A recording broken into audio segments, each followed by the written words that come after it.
One race. That's all it took. One race for Formula One's brand new regulations to land in front of a full FIA review board.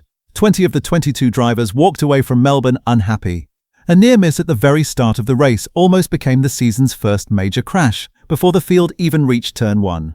And Lando Norris, the reigning world champion, issued a warning so serious that the FIA physically cannot ignore it. Now, before a single lap has been completed in Shanghai, the meetings have already been scheduled. The reviews are already underway, and the FIA has confirmed it has solutions ready to deploy, solutions they've been sitting on deliberately, waiting for exactly this moment. The question isn't whether Formula One is about to change its rules. That's already decided. The question is whether the changes coming will actually fix the problem, or whether F1 is about to make a very complicated situation significantly worse. Subscribe if you're new. Let's get into it. Let's be precise about what happened in Australia, because the numbers F1 released after the race tell only half the story.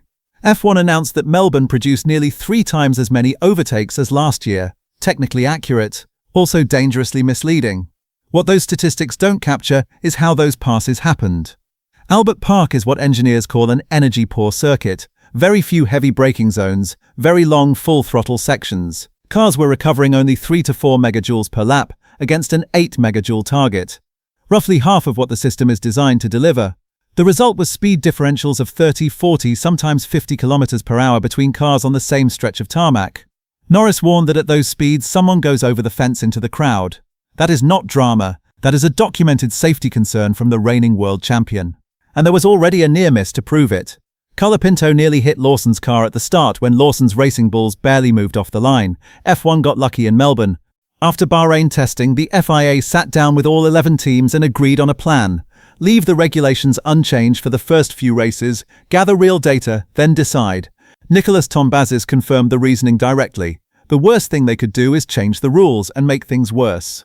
He also confirmed something important. The FIA already has solutions prepared and has been holding them back deliberately, waiting for enough evidence before deploying them. That caution was justified. Melbourne is one of the 4 worst circuits on the entire calendar for energy recovery.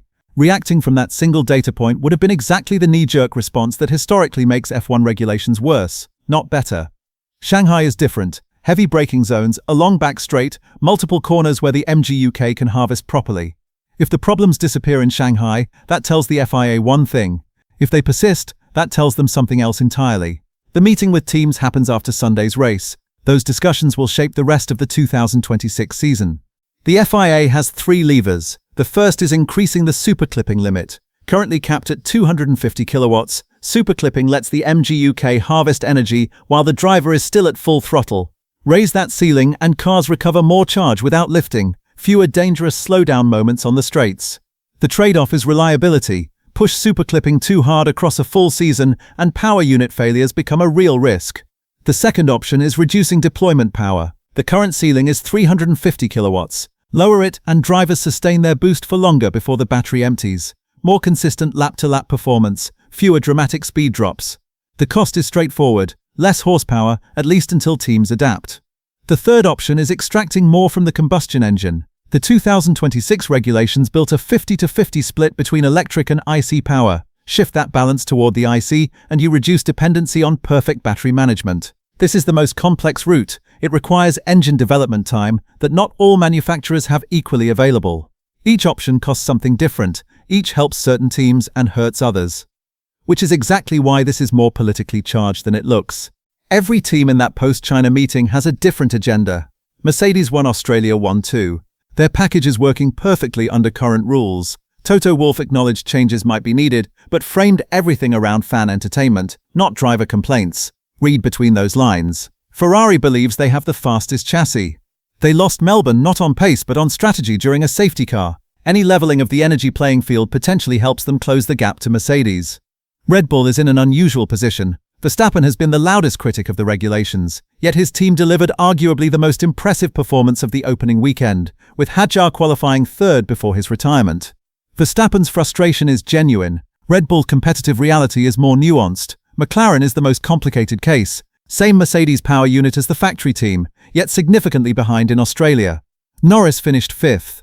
His safety concerns are real, but McLaren also benefits from any rule change that closes the customer-manufacturer gap, which may or may not be the same thing as fixing the energy problem.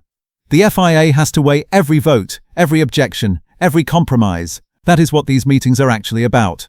The Chinese Grand Prix matters for reasons beyond the championship standings. Shanghai is the test Melbourne couldn't be. The circuit has heavy braking zones, a long back straight, and multiple corners where the MGUK can harvest properly. If Albert Park was the worst-case energy scenario, Shanghai is close to the best case, which makes this weekend's racing answer a fundamental question. Is the energy management problem structural or circuit-specific? If drivers are still lifting on straights in Shanghai, still warning about speed differentials, still managing battery instead of racing, the FIA's changes need to be substantial. The regulations themselves are broken. If Shanghai runs cleanly, the FIA has a different case. Melbourne was an outlier.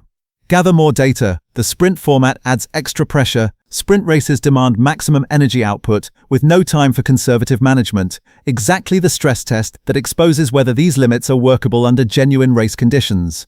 One way or another, by Sunday evening, the FIA will have what it needs. The only remaining question is whether they'll be willing to act decisively on it. There's a scenario nobody in the paddock wants to say out loud. What if the FIA changes the rules and makes things worse? This is not hypothetical. The 2017 qualifying format lasted one weekend before it was reversed in embarrassing chaos. Quick fixes to complex technical regulations have a long history of unintended consequences. The specific danger here, if the FIA increases superclipping too aggressively, the teams with the most efficient energy systems, currently Mercedes, gain even more advantage. If they reduce deployment power, they risk removing the energy differentials that, for all their problems, did produce genuine racing action in Melbourne. Pressure this week will be enormous. From frustrated drivers, from teams worried about safety, from fans who aren't sure what to make of what they watched. Pressure produces fast decisions. Fast decisions in F1 technical regulation rarely land where intended. What happens in the team principal meetings after China may matter more to the 2026 championship than anything that takes place on track this weekend. The FIA has a plan, a timeline, and solutions already prepared. Review after China. Implement for Japan if necessary. Refine further if the Middle East cancellations create space before Miami. What they don't have is a guarantee. No rule change in Formula One history has ever been clean or simple. The 2026 regulations were built by some of the most technically sophisticated people in the sport. Years of work, billions of investment, the backing of multiple manufacturers, and they still produced a Melbourne that almost nobody was satisfied with. That should be humbling, because if the best technical minds in motorsport couldn't fully predict what these regulations would produce in racing conditions, there is no reason to assume that a hasty fix will land any cleaner. Shanghai this weekend is not just a race. It is the first real data point the FIA can actually use. It is a stress test for the sprint format under these power units. And it is a verdict, the first one, on whether Formula One's boldest regulatory reset in a generation is fixable, or whether the problems run deeper than any single rule change can reach. By Monday, the FIA will have what it needs. Whether they act wisely on it is a different question entirely. Stick around for the analysis.